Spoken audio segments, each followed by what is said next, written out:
E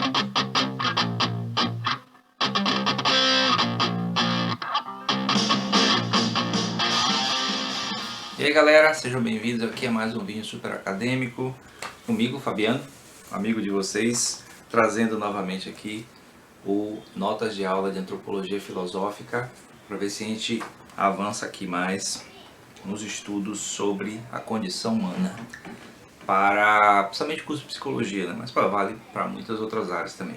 Antes de começar, não se esqueça de se inscrever no canal, dar like no vídeo, né? Compartilhar o vídeo, dar uma olhada aí nas minhas redes sociais, apoiar o canal através do PayPal e dar uma olhada nesse livro. Esse livro está disponível na descrição, o link vai direto para onde ele está à venda lá no Clube de Autores, certo? Então, na última aula a gente falou sobre o sujeito moderno, certo? Falamos sobre como a noção de condição humana na modernidade ela é estruturada a partir principalmente da obra do René Descartes, né? E o cogito, né? O sujeito livre, racional, né? Consciente, que formula o conhecimento sobre si e a partir da racionalidade, né? Da razão que ele constrói, ele tem a certeza de si próprio, certo? Então é um modo de entender a condição humana, né? A subjetividade muito centrada nessa razão racional, digamos assim, nesse modo de afirmação da racionalidade como sendo o centro da realidade humana, a partir do cogito, o que nega toda forma de pensar que seja diferente, né? Aí logo depois vem a crise do sujeito moderno, que eu acho que eu cheguei a mencionar no último vídeo, e com essa crise do sujeito moderno, muitos questionamentos são feitos em cima dessa noção da subjetividade do sujeito ser ligada a esse sujeito livre, racional e consciente, inaugurado pelo cogito cartesiano. Então, são basicamente três grandes críticas que são feitas quase no final do século XIX. Veja que o cogito cartesiano é formulado no século XVII. E aí, lá no século XIX, essa crise do sujeito vai estourar mais ainda, com três modos de pensar, três pensadores que são influentes até hoje e vão pôr em questão justamente esses elementos fundamentais do sujeito racional, né, do sujeito do cogito cartesiano, do sujeito cartesiano.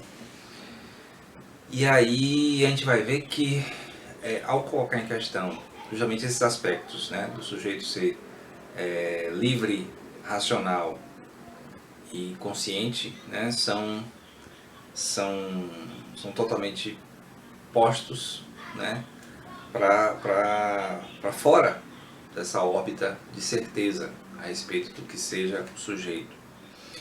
Bom, o primeiro, por ordem cronológica, é o Karl Marx, que ele vai trazer a ideia da estrutura socioeconômica como sendo o formador, né, o constituidor da realidade do sujeito. Então, se a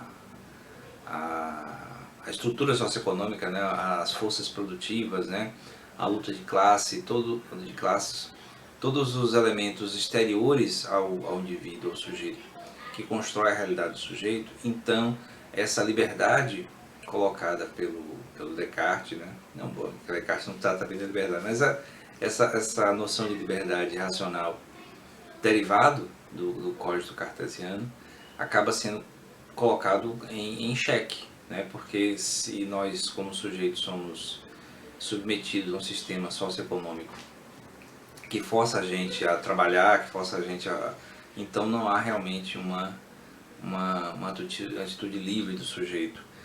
Já a questão da racionalidade é colocada em questão pelo Nietzsche, né? O Nietzsche, que morreu em 1900, né? Então seria cronologicamente o segundo a pôr em questão essa noção.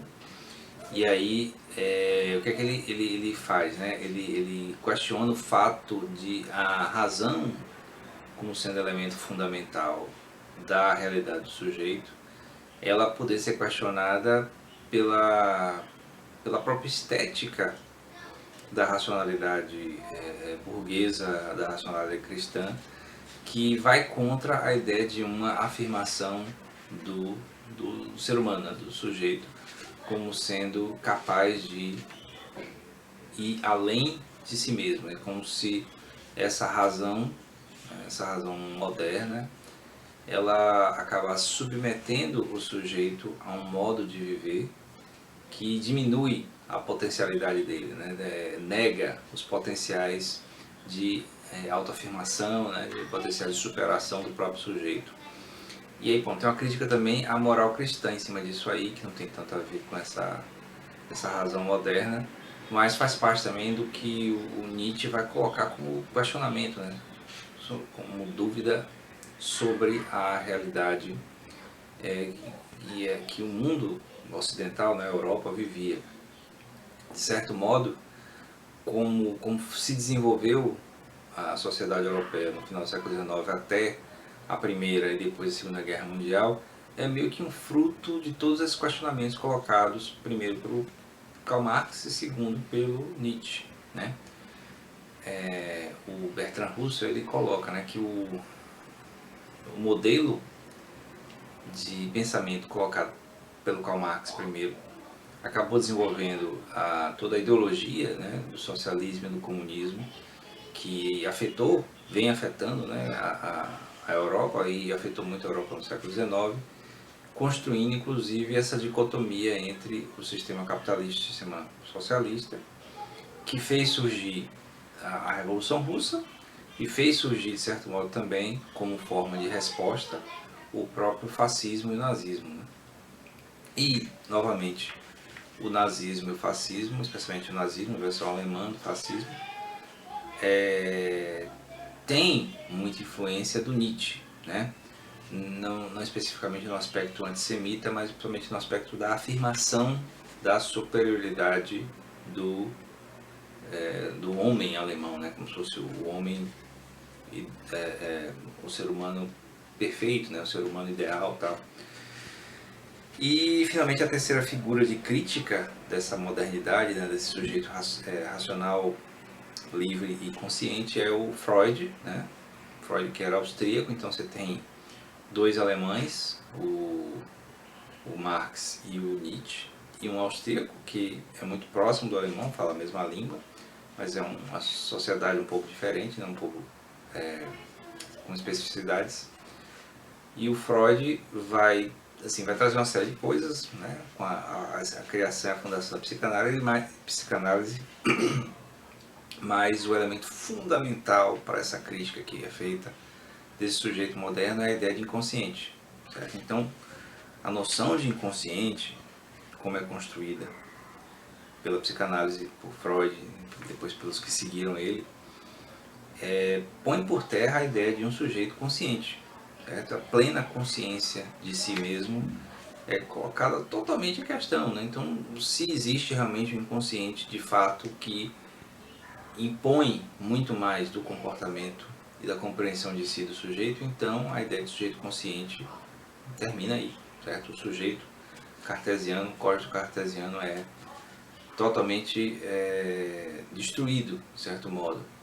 Ou pelo menos ele é diminuído bastante, né? Ele é mitigado como sendo a importância do centro sujeito, já que o inconsciente teria muito mais influência. Uma pessoa, né, um pensador que constrói muito, que aparece muito aqui no canal inclusive, essa crítica ao sujeito moderno é o Michel Foucault, né, que vai usar o Nietzsche e vai usar também alguns aspectos da psicologia, né? Não tanto da psicanálise, mas ele era psicólogo também, e a própria crítica marxista também, apesar de ser crítico do marxismo também, mas ele vai fazer uma miscelânea, de certo modo, com o modo como ele constrói, dessa crítica do sujeito, especialmente na questão da sanidade mental, que é fundamental para a área de psicologia para a qual eu construí esse livro, em que quando a racionalidade moderna cria esse sujeito são, né, racional, consciente, etc., acaba excluindo quem não segue esse padrão de racionalidade como sendo o louco, né? Como sendo a pessoa em delírio, né? Esse devaneio louco, então não conta como racionalidade, então não é uma pessoa, não é um sujeito. E aí por trazer isso, especialmente na História da Loucura e outros escritos dele, o Michel Foucault vai chamar a atenção para essa crise do sujeito, que é a crise de todos nós, né? Todos nós que vivemos nessa contemporaneidade em que, ao mesmo tempo que a gente é afirmado, né, individualmente como seres autônomos, né, livres, etc. Livres até inclusive no sentido econômico, no sentido de escolher o que fazer da vida como forma de trabalho e tal. Mas na verdade a gente é submetido a uma série de instituições, né, de forças, uma série de relações de poder que na verdade tiram a maior parte dessa liberdade, pelo menos no sentido dessa liberdade plena do modelo racional cartesiano, o modelo iluminista, né, que vai, de certo modo, ser influenciado por essa razão moderna. Digamos, se a razão moderna surge com lá o René Descartes no século XVII, ela chega no seu auge no século XVIII e XIX, né, principalmente no final do século XVIII, com o Iluminismo, né, que vai levar à Revolução Francesa, né, toda uma transformação da sociedade baseada nessa forma de razão, de racionalidade que afirma o sujeito, né, afirma essa condição humana subjetiva, mas ao mesmo tempo transforma ela em um objeto do pensamento. Então é uma coisa meio complicada de lidar. O tópico seguinte, né, dessa crise do sujeito, está ligado a uma passagem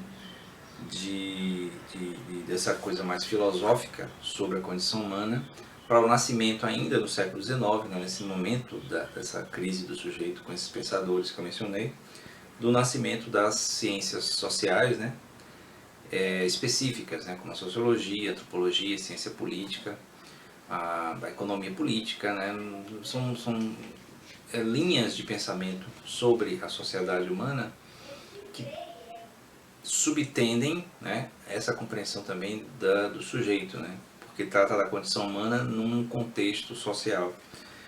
E aí, tratando inclusive não tanto da sociologia, mas da antropologia, já que a disciplina é antropologia filosófica, é que eu vou chegar aqui, né, nós vamos chegar aqui no momento em que, a partir da antropologia e da maneira como ela se desenvolveu no século XIX, né, surgindo como uma linha de pensamento baseada basicamente na interpretação e compreensão dos povos primitivos ou povos não europeus, a partir de um viés evolucionista, inclusive, que acreditava que a evolução humana seguia uma linha comum de todos os povos, certo? Então o povo mais evoluído, que era o europeu, estava no topo, digamos assim, evolucionário, enquanto os outros povos que eram encontrados pelos europeus colonizando os outros lugares eram classificados de acordo com alguns parâmetros, né? Principalmente parâmetros de domínio de certas tecnologias, né? Então, um povo que domina o fogo,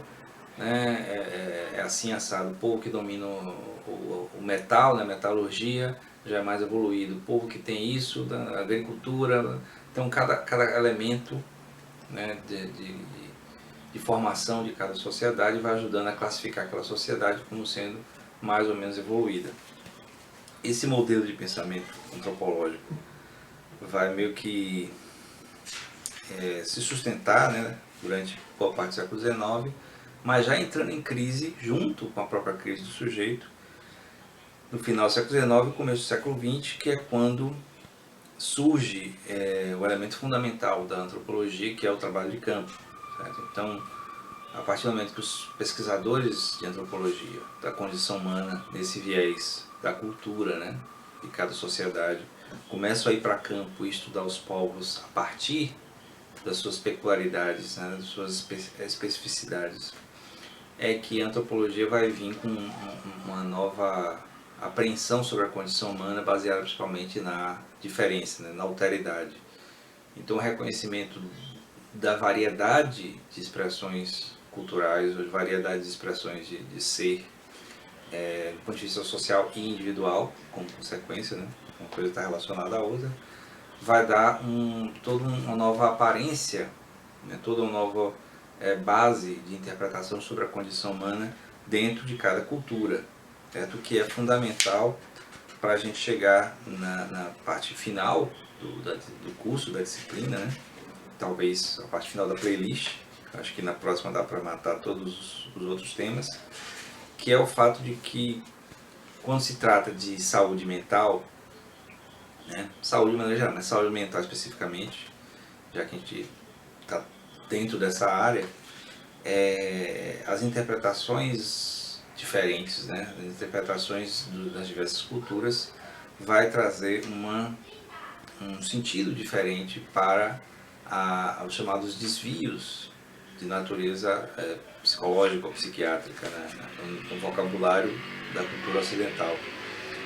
E aí é interessante porque todo esse vocabulário diferenciado sobre como a saúde, a doença, a saúde mental, né, e a doença mental é interpretada por cada cultura, vai dar todo um modelo de interpretação sobre saúde e doença, e aí entrando aí esses aspectos religiosos, que é, digamos assim, um centro, né, dessa última parte da disciplina, né, do curso de antropologia filosófica, porque se a antropologia, como ciência que estuda as culturas humanas, né, que estuda os sujeitos, os indivíduos dentro de uma cultura, tal, ela se foca, né, nesse aspecto, né, ao focar nesse aspecto da saúde e da doença, ela vai descobrir que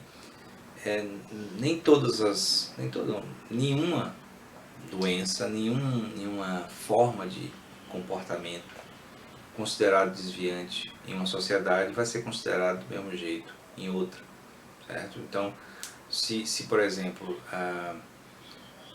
um sujeito que se comporta que não quer trabalhar, um sujeito que não quer trabalhar em uma certa sociedade pode ser considerado como sendo um vagabundo, né, como alguém inútil, enquanto que em outra pode ser considerado uma espécie de guia, um guia espiritual, que o trabalho faz com que ele não consiga perceber, né, essas mensagens vindas do sobrenatural, e aí se torna uma espécie de tradutor disso aí. Então, pela noção de trabalho que cada sociedade tem, aquele que não trabalha pode ser considerado inútil ou alguém como um guia espiritual. Então essa interpretação diferente vai ser muito importante para a maneira como lidar. Porque o Foucault mesmo fala na história da loucura, né? O que não trabalha, o vagabundo, ele pode ser considerado um louco porque não quer ser produtivo na sociedade. Veja que é a mentalidade moderna, burguesa, capitalista, que ascendeu entre o século XVI até hoje, certo? Mas ascendeu até o século XVIII para se tornar hegemônico, à medida que vai construindo essa noção de que o trabalho é que constrói o sujeito, constrói o indivíduo. Quando vem alguém e diz que não quer trabalhar, é tratado como doente. E é uma coisa datada, né? Não pode dizer que é uma coisa intrínseca da ideia de trabalho e de não trabalho como sendo doença. Bom, e tem outros exemplos, né? Muitas coisas sobre, por exemplo, como muitas vezes ao longo do século XIX, escravos fugidos, né? Escravos que fugiam do cativeiro na América eram considerados loucos, né? Como se fugir do cativeiro, fugir da escravidão, né? Fugir da dor e da tortura de ser submetido, fosse uma doença mental e não simplesmente uma ação que deveria ser considerada normal. Você vê que as coisas são datadas, né? Bom, o vídeo se alongou, acho que deve ter uns 20 minutos. Eu vou ficar por aqui, certo? Eu acho que na próxima aula dá para concluir, talvez. Talvez sim, talvez não. Eu tenho 3 capítulos para falar. Mas de qualquer jeito, vamos seguir aí a playlist. Espero que vocês tenham gostado. Dê um like no vídeo. Recomendem o vídeo, compartilhem, né? Que se você não está inscrito, se inscreva, né? Procure esse livro lá no Clube de Autores, certo? Tá aí na descrição o link direto para você poder comprar o livro se quiser. E veja outras coisas também na descrição também. E até o próximo vídeo.